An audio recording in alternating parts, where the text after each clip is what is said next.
buenas tardes. Buenas tardes acá en Argentina y en gran parte de América Latina. Buenos días en Estados Unidos para Howard y para Claudio. Mi nombre es Alejandro Duhovne, soy el director de la Maestría de Sociología de la Cultura y Análisis Cultural de la Escuela IDAES. Y está más decirlo, pero para nosotros es un privilegio, un gusto, un honor poder contar en esta oportunidad con la presencia de Howard Becker, entrevistado por Claudio Bensecri. Cuando hace más o menos un mes, poco más de un mes, Claudio nos propuso la idea de hacer esta entrevista pública, no había otra respuesta que por supuesto que sí, que con todo gusto lo íbamos a hacer. Así que sumamos esfuerzos y junto con la Sociedad Mexicana de Sociología y la editorial Siglo XXI y la Escuela IDAES, armamos esta presentación que de vuelta con enorme satisfacción y gusto estamos iniciando acá. Dos palabritas mínimas para comenzar esta conversación y dejar la palabra a quienes en efecto van a hablar. Desde la Escuela IDAES, tener a Howard Becker acá no es algo tan evidente como tener a una de nuestras principales referencias bibliográficas, ¿no? Howard Becker atraviesa, por lo menos de la maestría de Sociología y la Cultura y de varias maestrías y doctorados más, una parte sustantiva, constituye una parte de nuestros programas y nuestra forma de mirar a la sociología y la investigación. Pero por otro lado, más allá de constituirse, de ser uno de los principales referentes de sociología en general y de sociología de la cultura en particular, hay algunas coincidencias, afinidades que desde nosotros, a mí me dice que tiene algún problema con el sonido. ¿Se escucha bien? ¿Hola? ¿Se escucha? Bueno, se escucha, acá me dicen que se escucha bien, disculpen. Me dicen que está perfecto. No, entonces les decía, hay cuestiones más generales que nos acercan a la obra, a la figura de Howard Becker, que hace que nos interese especialmente poder tenerlo aquí. Por un lado, un modo de tratar los temas, de pensar la realidad, ¿sí? Creo que tenemos una enorme afinidad no solamente en el modo de encontrar problemas, objetos, cuestiones que hagan a una agenda pública y que permitan intervenir desde la academia, desde el mundo intelectual, en el espacio público. Desde la maestría y desde el IDAES para nosotros es una misión y es parte de lo que entendemos por investigación y por ciencia social. Así que desde ese lugar, por supuesto, nos enorgullece tenerlo a él. Pero por otro lado también hay algo no menor que tiene que ver con una reflexión sistemática en torno a la escritura. ¿Sí? No solamente uno puede ver en sus textos un modo singular, un modo que, como diría Claudio por ahí en algún texto, es un modo sencillo, pero no simple de escribir, es un modo que a priori parece transparente, pero que guarda una densidad y una complejidad intelectual importante, pero que busca el contacto, la facilidad, que busca atrapar al lector y que en el último tiempo, bueno, el último largo tiempo, ha sido una reflexión que va más allá de la escritura científica en sí mismo, sino buscando a puertas, ventanas, aperturas a otras formas, a otros géneros que también tienen algo que decir sobre la realidad social. Es decir, discute con la idea de que la interpretación, la explicación, la mirada sobre lo social sea excluyente, sea monopólico de la sociología, entonces la literatura y el arte entiende que también tiene algo que decir, y en ese sentido de vuelta hay una enorme afinidad a la clase de cuestiones que para nosotros son caras, que nosotros pensamos y reflexionamos sistemáticamente. Así que en ese sentido, nuevamente, escuchar su palabra y repasar sus textos es imprescindible para nosotros. Ahora bien, Claudio, digo, ¿por qué Claudio? Para nosotros, Claudio no solamente es un amigo, alguien muy cercano, alguien que ha pasado por las aulas del IDAES de la Maestría de Sociología y la Cultura cuando apenas inició y que hizo una carrera brillante en Estados Unidos con textos que han sido reconocidos y de hecho hace poco tuvimos la suerte de presentar su último libro en el IDAES, The Perfect Fit, que se los recomiendo enfáticamente, y que deben gran medida a la obra de Howard Becker. Hay un diálogo muy cercano, muy constante con la obra de Howard Becker en los libros de Claudio. Pero más allá de esa cercanía intelectual, Claudio ha sido una suerte de introductor, un prologuista, en sentido literal y metafórico, ¿no? También de la obra de Becker al castellano. Si uno tuviese que hacer una suerte de sociología de la circulación de las ideas, una suerte de sociología de la recepción, Claudio aparece como en un lugar central al introducir, al dinamizar la obra de Becker. Y de manera paralela, otros organizadores de este evento es la editorial Siglo XXI. Y yo no recordaba, sinceramente, estaba repasando los libros y no recordaba que en efecto siglo XXI había traducido tantos libros, había publicado tantos libros Howard Becker. Así que de alguna manera, digamos, es como la casa de Howard Becker en español, digamos, este encuentro, a través de Claudio, siglo XXI, de la maestría y por supuesto Sociedad Mexicana de Sociología. Siglo XXI publicó Outsiders, Para hablar en sociedad, Datos, pruebas, ideas, El jazz en acción, Manual de escritura para científicos sociales, una obra muy importante, y Mozart, El asesinato y los límites del sentido común. Como ven, una vasta parte de la obra de Becker está publicada por la editorial del siglo XXI. Bueno, con esto solamente una pequeña introducción, no tengo voluntad de robar más tiempo, así que les dejo la palabra a Claudio y a Howard Becker. Muchísimas gracias y nos estamos viendo por ahí. Gracias. Hola, hola a todos, gracias Alejandro. Yo voy a hacer algo que siempre es molesto y raro, en realidad voy a hablar en inglés la mayor parte del tiempo para poder conversar con Howie, con Becker. Así que ahora voy a hacer el switch. I'm very happy to be here. Estoy muy feliz de estar aquí. Voy a empezar la parte formal de esto, pero antes de decir, creo que quiero contar una anécdota de Howie, profesor Becker, en realidad, ¿cómo se le llama? Literalmente 20 años fue atrás, fue profesor mío en un trabajo que escribí en Argentina. Envió ese trabajo a Howie y él tuvimos, ¿quién? Con Mitch Junior. Y luego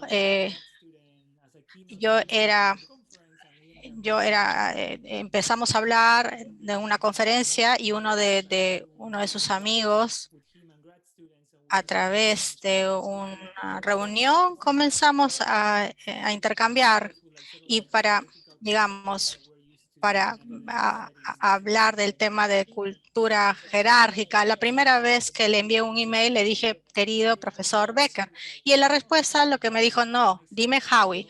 Así que mi segundo email decía, querido Howard, no puedo llamarlo así, Howie, si es tan importante.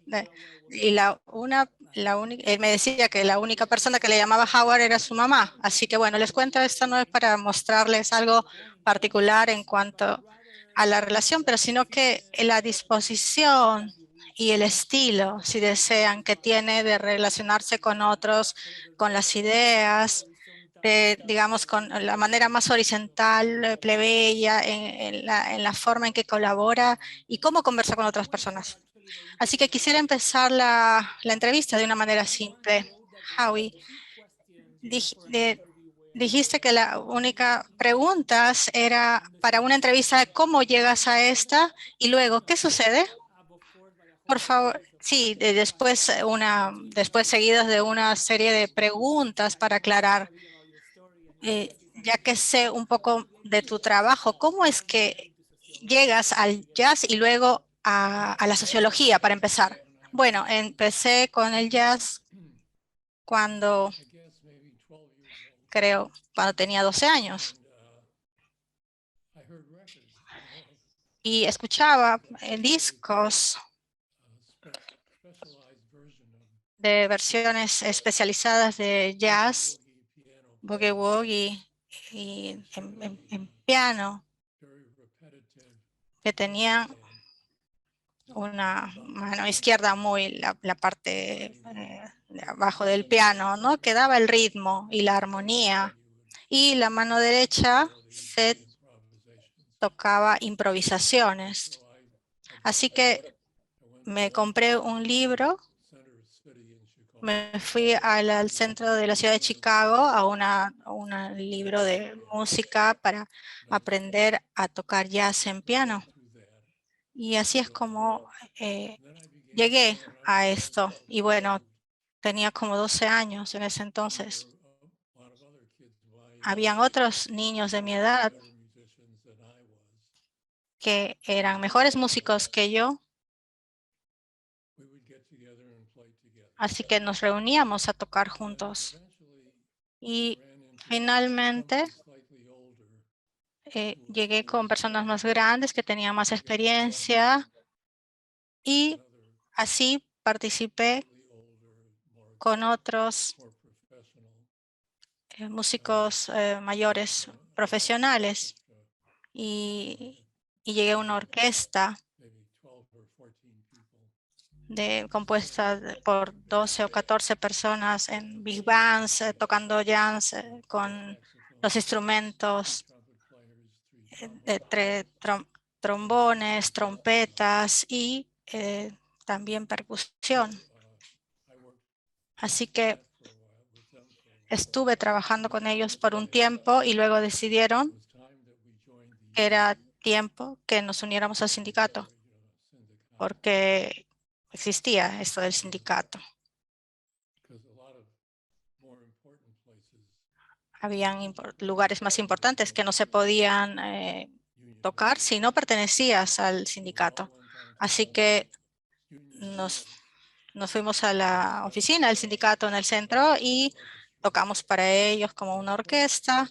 Y por supuesto, no les importaba que también tocáramos en ese momento. Su idea era que si les están pagando, tienen que ser miembros del sindicato. Eso es lo que pensaban. Así que eso me abrió todo un mundo para mí, porque allí descubrí que si te unías al sindicato, cada sábado por la tarde podías ir a la ciudad, al salón del sindicato donde se podían unir todos los miembros, se reunían los miembros y todo este salón estaba lleno de personas y estaban buscando donde se buscaban todos los diferentes músicos para diferentes eventos, para trabajar con diferente regularidad. Así que yo decía, Claudio podría, por ejemplo, hacer esto, decían, ¿no? Así que nos presentaban a otra persona, así que como todos los trabajos se conseguían. Así que llegué allí y pronto estaba trabajando 2 a 3 noches por semana. Tenía como 14 años y creo que hacía el sueldo de un adulto. Y yo pensé, bueno, eso está muy bien. Estoy haciendo lo que me gusta. Tengo un salario que tenía una consecuencia increíble, que ya no dependía de mis padres. Así que mi papá me dijo, no quiero que trabajes en esos bares nocturnos.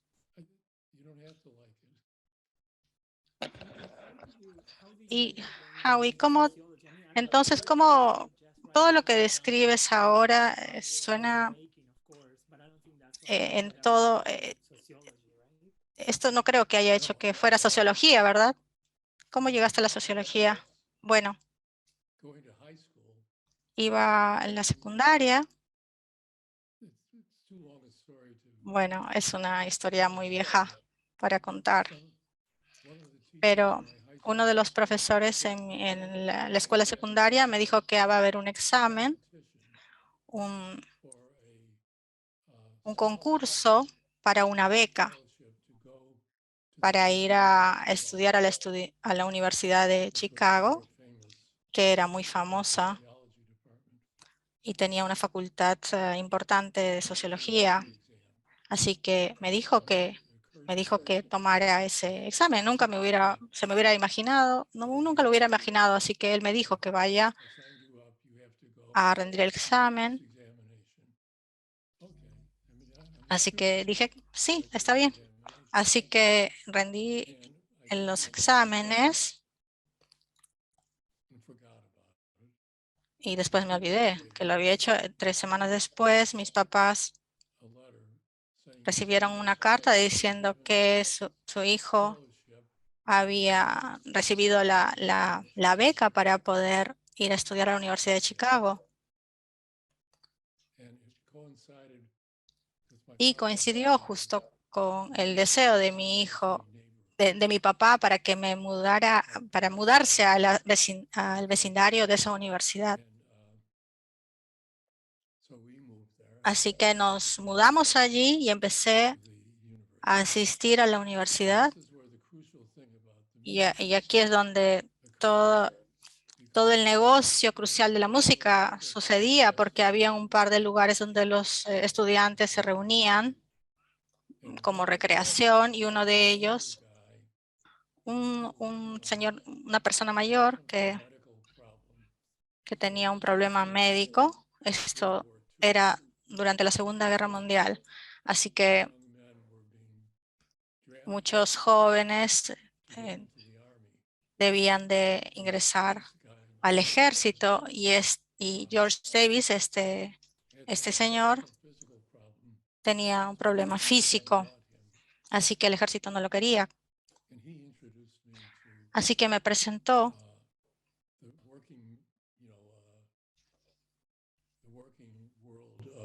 al mundo de la música popular.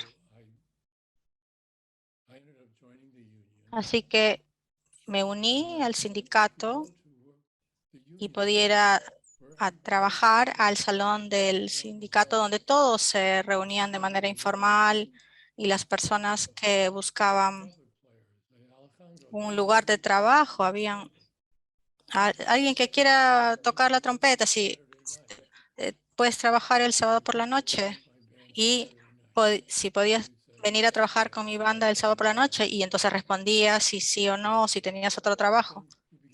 Pero empezabas a conocer personas, y después de un breve tiempo teníamos toda una red. Así es de donde viene el tema de la sociología, porque aquí comienzas a escuchar el lenguaje sociológico. Tenías una red que te mantiene trabajando.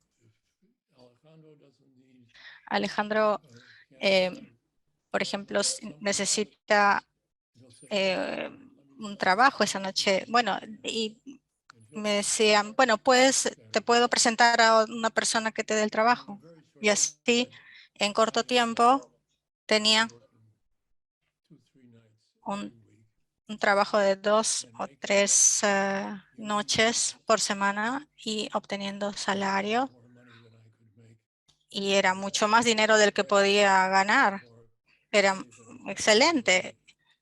Era mucho dinero para un chico de 15 años que pudiera hacer durante el tiempo en ese momento. Para ese entonces tenía 17, 18 años, y tenía mucha experiencia porque yo tocaba todo tipo de música, porque me iba al salón del sindicato y las personas buscaban un músico. Y Chicago estaba lleno de diferentes grupos étnicos que tenían su propia música. Así que lo más obvio eran la comunidad de polcas. Y ahí también las personas bailaban. Y eso es lo que tenían que tocar las orquestas. Bueno, yo nunca había hecho ese tipo de música, pero me tomó simplemente una noche para aprender lo básico para hacerlo. Así que así es como empecé a volverme profesional. Y tengo una pregunta que es 2 o 3 preguntas, creo, en una. Entonces, como te formaste como música de jazz y también como sociólogo muy joven, y describes algunos de estos mundos en los que participaste, ¿qué crees, qué tipo de destrezas crees que llevas de un oficio al otro? Por ejemplo, Lenny Tristano, que fue uno de tus profesores, te dijo que había un conjunto de prácticas que creaban el sentimiento de cómo debía sonar la improvisación, y cómo traducirías todo esto, trucos de oficio, cómo escribir son versiones de todos estos, de esto que aprendiste en el jazz y en sociología. Bueno, es una actitud más que destrezas específicas. Encontré la manera de hacerlo. Todas las versiones de lo que necesitaba hacer. Lenny me enseñó, bueno, en realidad bueno, muchos amigos un amigo del que no era muy conocido, sino de un círculo muy pequeño, era muy excéntrico y no iba, no tocaba en lugares donde el piano no estuviera en perfectas condiciones. Y así que tocábamos en bares y muchas veces las teclas estaban quebradas, así que eso era terrible. Pero no iba a tocarlas así. Pero insistía de que yo tomara cualquier trabajo que se me ofreciera. Y si, y si, y si el piano no estaba bien, bueno, tienes que ir igual, porque tienes que tener la experiencia, tienes que conseguir la experiencia. Así que eso es lo que hacía. Así que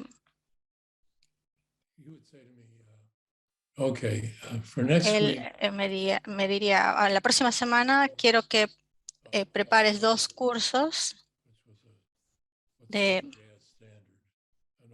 estándar de jazz, un tono estándar que todos conocen. Así que cuidadosamente preparaba 2 cursos de jazz, los tocaba y luego me decía que tocara un tercero.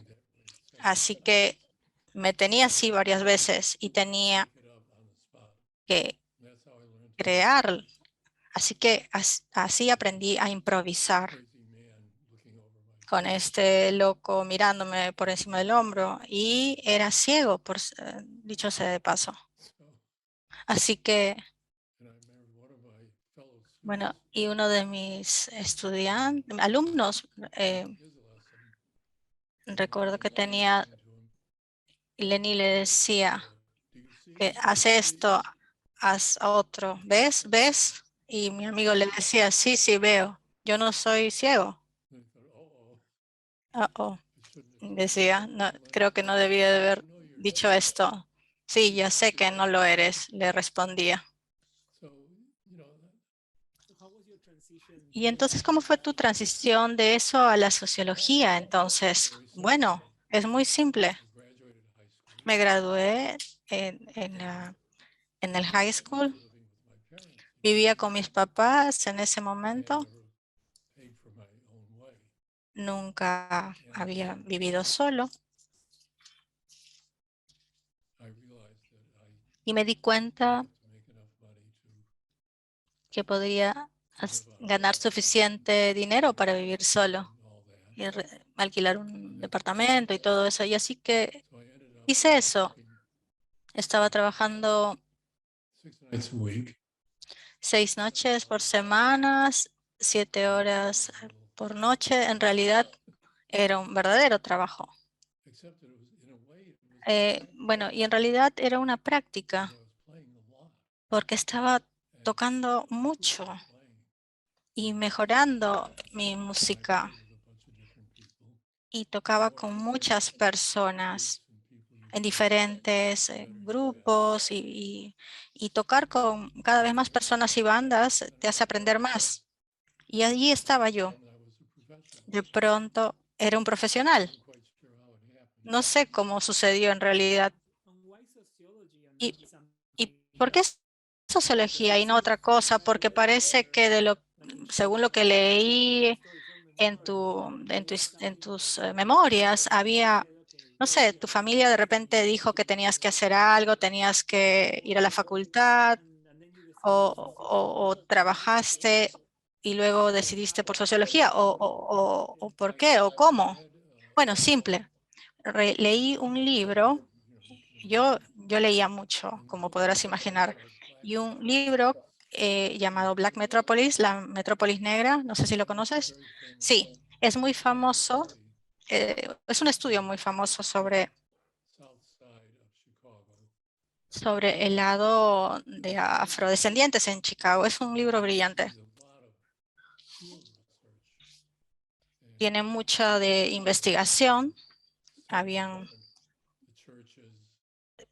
Se hizo estudios sociológicos de iglesias, de grupos de trabajadores, de lugares donde trabajaban los afrodescendientes. Así que yo tocaba en una banda, en una orquesta que tenía personas de diferentes grupos étnicos. Y las personas afrodescendientes eran las que trabajaban en ese tipo de trabajos. Así que conocí todo tipo de músicos excelentes. Es hace tanto tiempo. En muchos de sus escritos utilizas el jazz, ¿no? Una forma es estos ejercicios que has desarrollado para volver a las personas mucho más sensibles para hacer una entrevista o hacer las preguntas. Pero también diría que es una forma de entender las interacciones sociales. Yo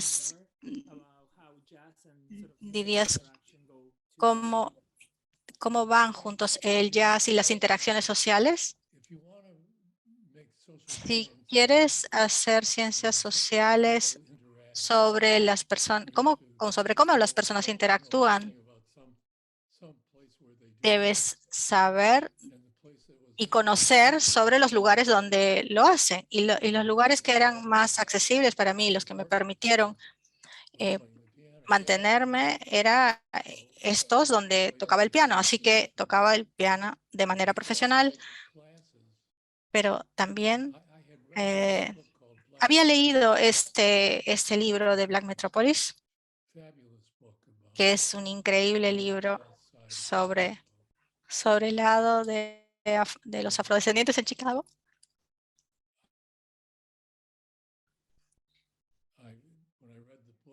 Y cuando leí este libro, Black Metropolis, descubrí que las personas que lo escribieron habían sido estudiantes en la Universidad de Chicago y en la Facultad de Sociología, y yo vivía cerca de allí.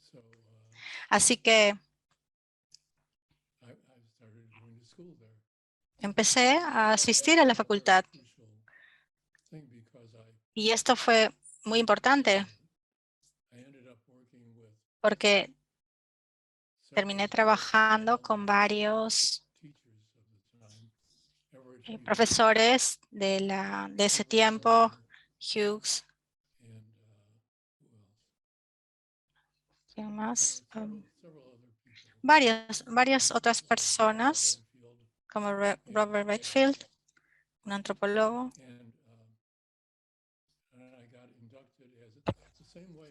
Y de la misma forma en que entré al jazz, entré aquí de manera más formal, obviamente porque era la universidad, así que me gradué y hice esto para que mis papás no se quejaran de que no estaba yendo a la facultad. Además, era interesante. Quería poder hacer lo que habían hecho los que habían escrito Black Metropolis. Así que luego empecé a hice conocí a una persona muy importante, a un profesor, Herbert Hughes, y estas personas con las que estudié, como Herbert Bloomer, Robert Hughes y Robert Redfield, antropólogos, todos eran estudiantes de quien considero como mi abuelo, Robert Park. quien fue el que creó la Escuela de Chicago. Bueno, otras personas también participaron de esto, pero nunca tuve la oportunidad de conocerlo porque cuando yo me gradué e ingresé al departamento de sociología fue el año en el que él se jubiló. Y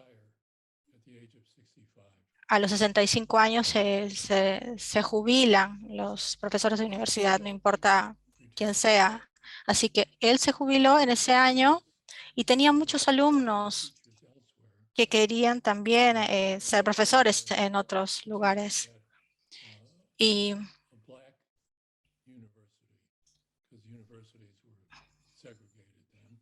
en ese momento existía la segregación en las universidades, así que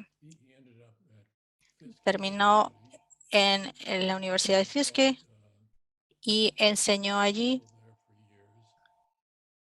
durante años. Bueno, es una larga historia. ¿Y cómo terminaste escribiendo Outsiders? ¿Hay algún trabajo de campo que te llevó a una clase y que alguien en clase te dijo que tenía un proyecto sociológico? Sí, en realidad la persona que dijo, porque reconocí, tuve una clase sobre trabajo de campo y nos dio la opción de llenar cuestionarios para algo que estaba haciendo y algo que no me interesaba en realidad, o empezar la tesis de la maestría. Así que me dijo, bueno, tengo estas notas de campo que he hecho mientras tocaba el piano aquí y allá, así que bueno, voy a empezar la tesis sobre músicos y esta fue mi tesis de maestría. No había realmente un plan. Esto se hizo de algo muy sencillo que surgió en ese momento.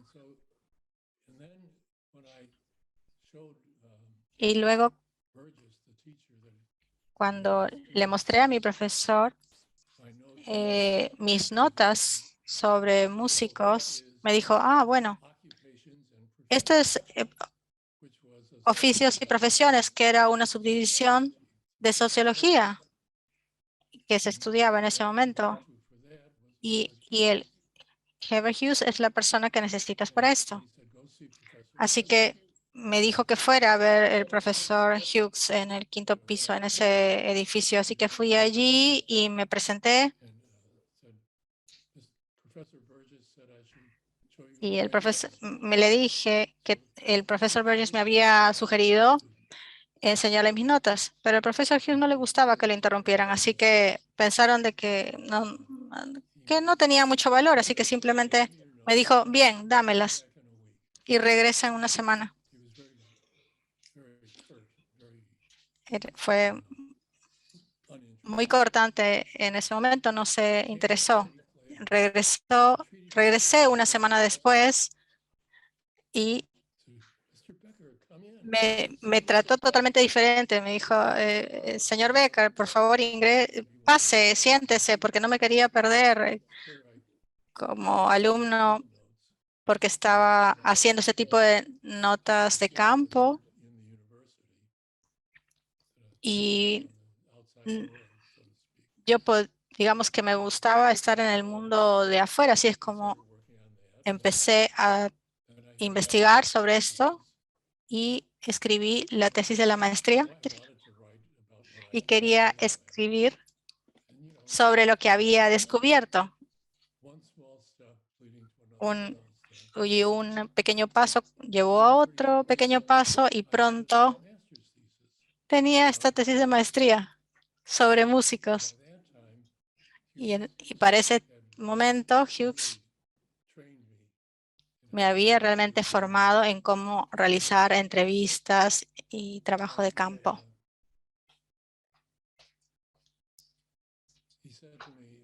Y me dijo, me contrató para hacer entrevistas a profesores de escuela porque tenía dinero para contratar a algún estudiante para hacer las entrevistas a estos profesores de escuela, así podía escribir sobre ellos. Así que yo hacía esas entrevistas y se las entregaba. Y un día me dice, ¿por qué me estás entregando estas notas de campo? Y le dije, porque me dijo que lo hiciera.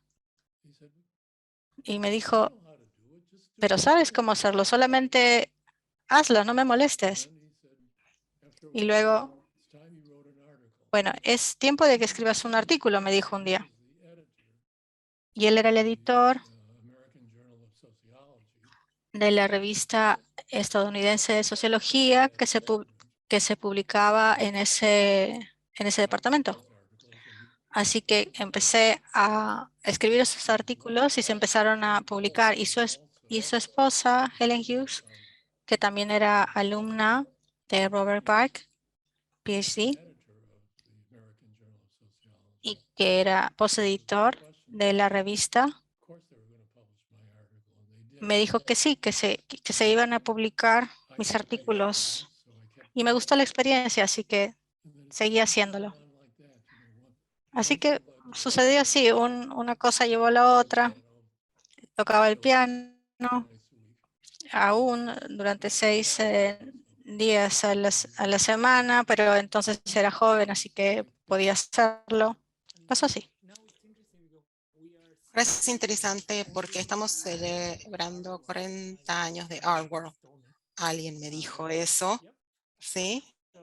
Entonces, 30 años después de su tesis de la maestría, para poner números por ahí.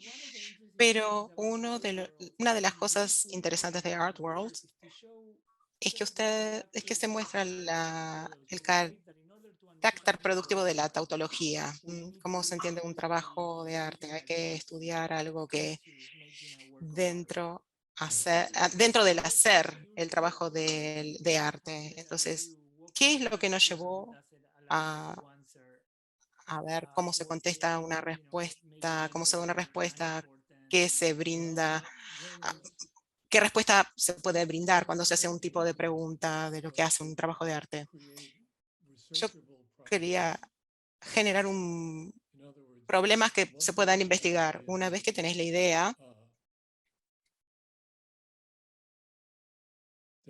de que los materiales, de tener los trabajos básicos de un trabajo de arte, puedes mirar y ver de dónde vienen los materiales, quiénes te los brindó esos materiales y en qué mercados estaban, y se puede ver cómo la gente que hace los trabajos de arte, de dónde sacan esos materiales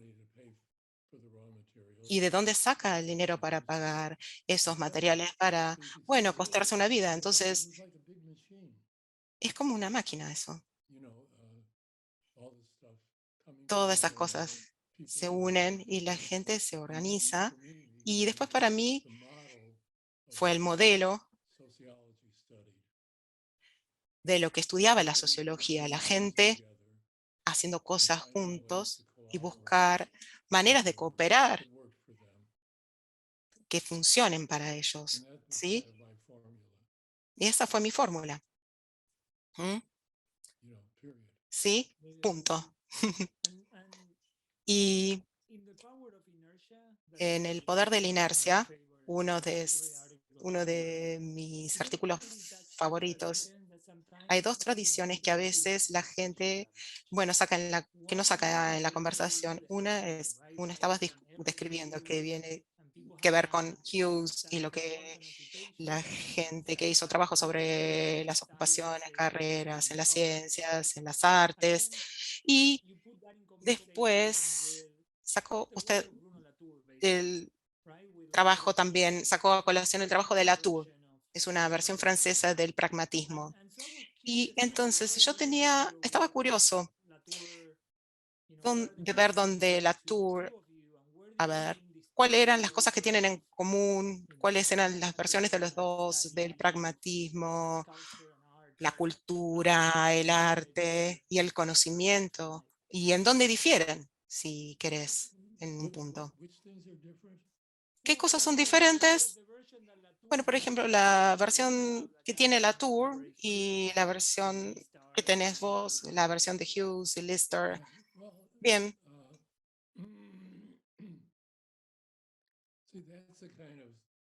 Bueno, esta es un trabajo teórico que, bueno, que no me atrae mucho porque no tiene nada que ver con el mundo real. El mundo real es la Tour y yo, el Listar y toda esta gente en general que estamos colaborando. Nos leemos mutuamente. Bueno, puedo usar esto, puedo usar esto otro. Y no es como, bueno, inventemos sociología. Eso viene después. Eso, la gente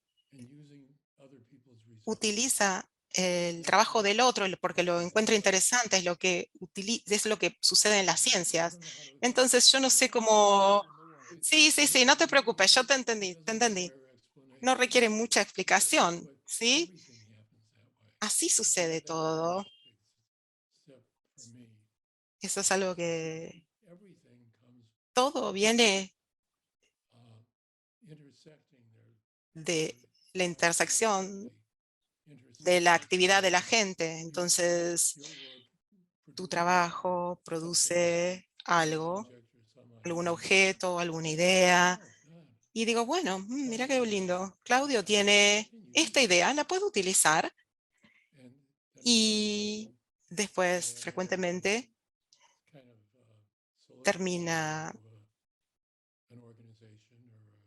esto termina en una organización, en un trabajo con nombre, o en una persona que toca el piano, ¿sí?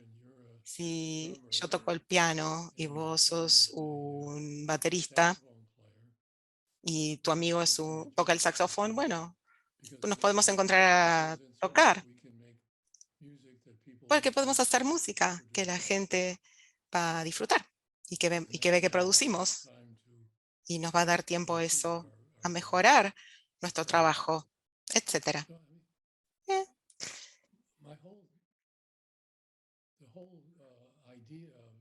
La idea de todo lo que hice es que uno hace que a ver, se toma lo que hace la gente, ¿de dónde viene? Veo lo que es, por qué otra gente o cómo las otras personas encuentran lo que han hecho y para qué la usan, por qué la encuentran interesante, bueno, y por qué terminan pagando por ella. Entonces veo, etcétera.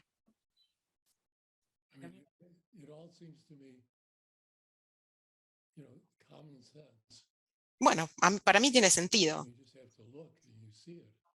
Bueno, hay que verla, ¿lo ves? Entonces, lo que aprendí, hay que mirar lo que hace la gente en conjunto, trabajar de manera colaborativa. Entonces, el trabajo se intersecciona con el trabajo de otras personas y se puede hacer más y cosas más diferentes para mejorar en virtud de todo eso que se hace. Bueno, dada esta respuesta, yo sé que esta es una de las preguntas que vos vas a tener problema en darme una respuesta, porque yo sé que porque estamos haciendo mucha teoría, ¿sí? Pero tengo curiosidad.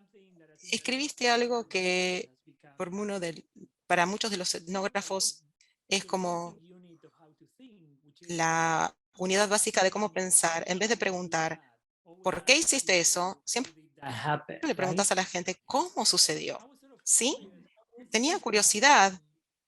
¿Cómo es que vas del cómo al por qué? ¿O cómo elegir el cómo sobre el por qué? ¿Por qué ¿Qué te llevó? Te lleva a áreas abstractas, ideas abstractas, porque no podés ver por qué, podés ver cómo. Uno de mis ejemplos favoritos es los músicos como yo,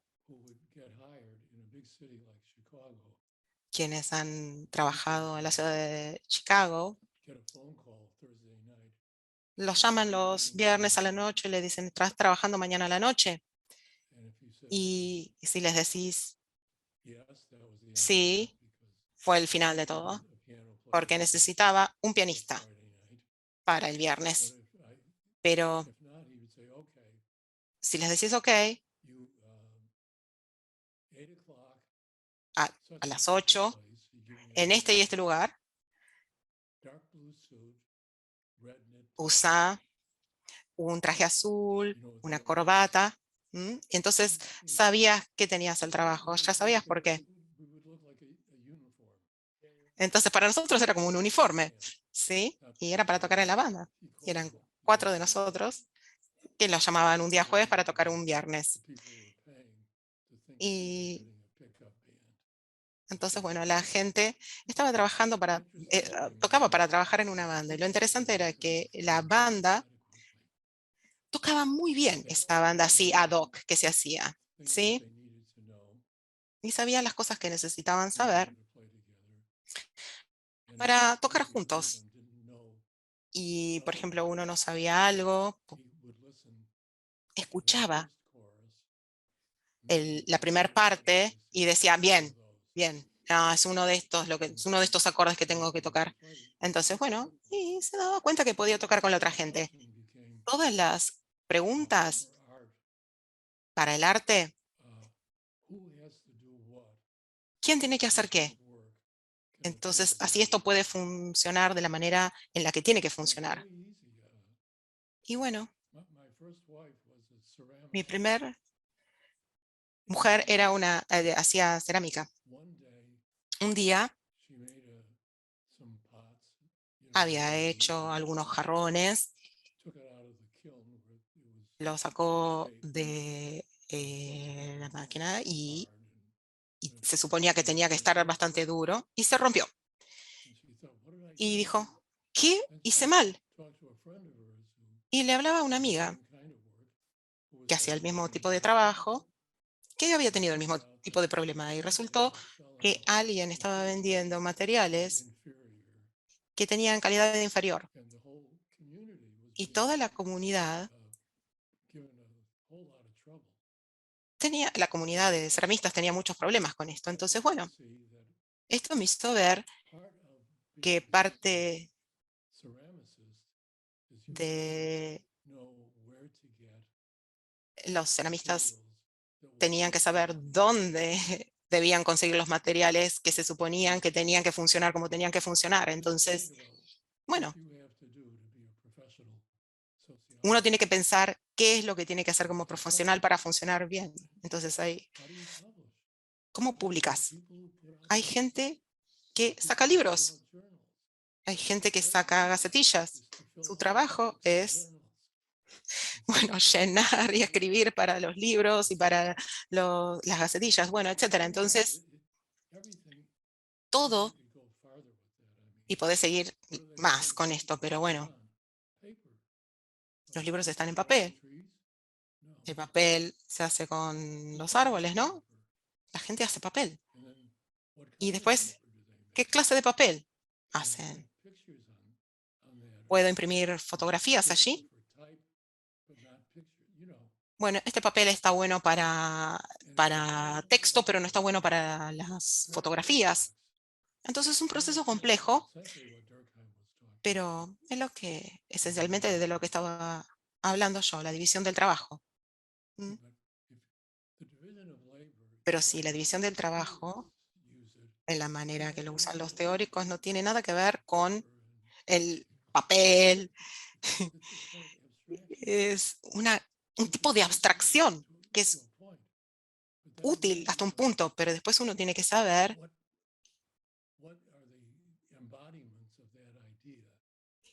qué es lo que abraza esa idea general en el mundo real, ¿sí? Uno se tiene que asegurar de quién hizo qué, de qué lo hicieron. ¿Cómo te puedes sentar con esa camisa, sí, que tenés puesta? Y bueno, que fuiste al negocio y la conseguiste. ¿Creció de un árbol y la sacaste? No.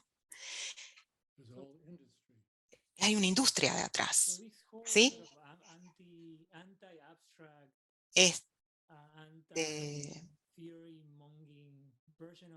Esta versión antiteórica de la sociología viene mucho en tu escritura. Como dijo Alejandro en la presentación, es claro y siempre aparece como algo que es simple, pero después cuando intentas replicarlas en la escritura es muy difícil. Es difícil escribir de una manera como lo haces, como lo haces. Entonces, estoy curioso de saber. Uno he leído sobre tu escritura y la necesidad de sacar las palabras difíciles. La gente que está acá, que está haciendo doctorado, tiene un tipo de escritura. La gente tiene que escribir de manera analítica, pero que pueda ser legible, que pueda ser entendible, porque creo que tenemos 5 minutos. Si podemos hablar un poquitito sobre ello. Bien, entonces la escritura es parte de nuestro trabajo, porque si encontramos algo, se lo queremos contar a la gente. Bueno, el trabajo de un editor es contárselo a los académicos. Yo no sé qué se puede decir sobre esto, pero lo que es que tenemos que encontrar un grupo de personas que estén interesados en lo que nosotros estamos interesados. Y buscas gente que lo que hace está cercano a lo que vos haces. Entonces puedes comenzar a hablar sobre esa familia de fenómenos y, bueno, hacerlo de esta u otra manera, ¿sí? Pero, a ver, para mí es difícil entender por qué esto parece difícil de entender. ¿Qué parte es difícil de entender? No, creo que en general la manera en que la manera en que la gente está capacitada o entrenada, a veces termina citando muchos autores, terminan haciendo citas complejas, muchos conceptos al mismo tiempo. Exactamente. Y, y no tiene nada que ver con lo que tienen que hacer. Tienen que ver con el trabajo en sí. Es parte del trabajo de los sociólogos, es comunicarse. Entonces, comunicar, y uno tiene que escribir y hablar, y tiene que hacerlo de manera que la gente pueda entender lo que uno quiso decir sin mucho problema. Porque si tiene dificultad y la gente dice, wow, pero esto es muy difícil,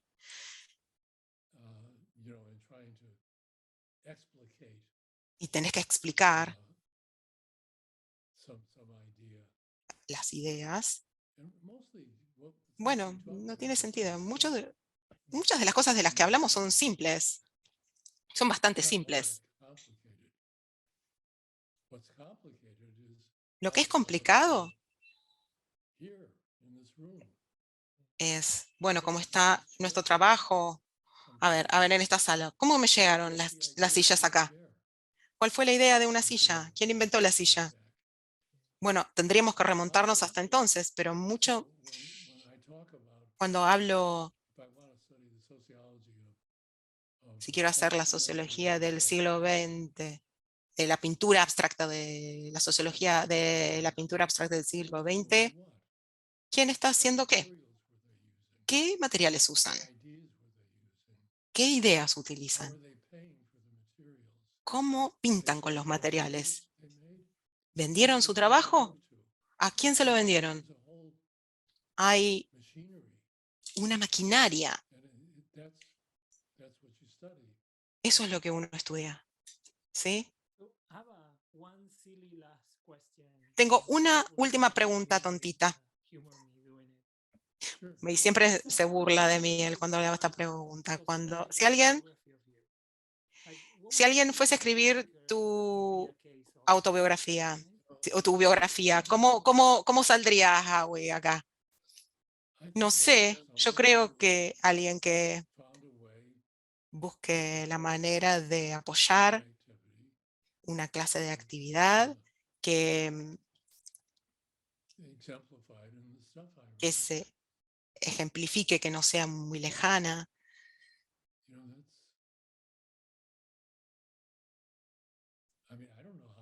No sé, no sé. Yo sé cómo puede enseñar o utilizar la enseñanza. Les haces entrar en tu mundo y hacerle ver lo que ve aquí.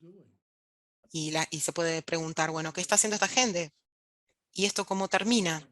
¿Cuál es el resultado? ¿Por qué lo hacen de esta manera? ¿Qué te pueden explicar? ¿Qué es lo que no pueden explicar? ¿O qué es lo que no se puede explicar porque es tan obvio? Porque nadie se preguntó cómo explicarlo o por qué explicarlo. Porque está en papel. ¿Por qué no? Todo el mundo sabe cómo hacerlo, ¿no? Bueno, había gente que escribía sobre tablas. Ah, sí, bueno. Tablas de arcilla, bueno. Eso es muy caro, muy complicado. Entonces, bueno, hay que buscar la historia buscar sobre la escritura, sobre el papel. ¿Dónde conseguís un lápiz? ¿Quién pone la mina dentro de la madera para hacer un lápiz? Por ejemplo, la lección aquí es, no hay que dar nada por sentado. Si alguien te dice, ¿cómo escribís? No digas, bueno, no digas, bueno, escribís un borrador y después que alguien te lo imprime y después bla, bla, bla. Todas las palabras en ese sentido pueden sacarse. A ver, ¿qué quiere decir escribir en papel? ¿De dónde viene el papel? Y allá, por eso la sociología es útil. Nosotros ayudamos porque a veces no hay datos que faltan. Entonces, uno de los ejemplos con los que crecí fue los saxofonistas. El saxofón es un elemento importante que tiene una parte de la boquilla, ¿sí? Y es la que brinda esa característica al sonido, la vibración cuando uno sopla. Entonces, imagínate las complejidades de tener toda una familia de elementos que requieren piezas especialísimas de madera. Porque una de las cosas que siempre tengo en mente cuando pienso sobre ello es, voy a trabajo en un club, hay un saxofonista con el que voy a tocar, tiene esta caja de boquillas especiales y compra 50 de estas a la vez. ¿Para qué necesita 50? Porque él piensa que va a tener más trabajo, entonces porque las tiene que probar de a una, de manera separada. Entonces,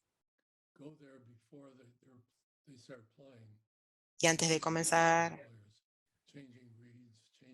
y antes de ver la función, ves a los saxofonistas probando este elemento de la boquilla. Es así como hallás estas cosas, ¿sí? Imagínate estudiar en un grupo de teatro.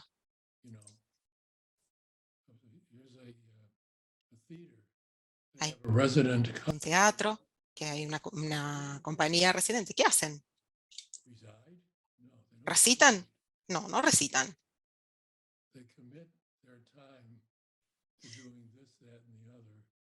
Comprometen su tiempo haciendo esto y aquello. Entonces, finalmente, ese grupo puede sacar una obra que alguien más escribió, pensando que iba a haber un grupo de gente como ellos que iba a hacer lo que el escritor quería que se haga. Entonces, así, si funciona bien, la audiencia va a estar contenta, le va a gustar y va a comprar entradas. Y así se puede generar un ingreso. Total, estoy de acuerdo totalmente con vos, pero yo sé que lo estás, yo sé que lo estás. El punto es que este es el modelo que estás buscando. Si hay algo que no se sabe,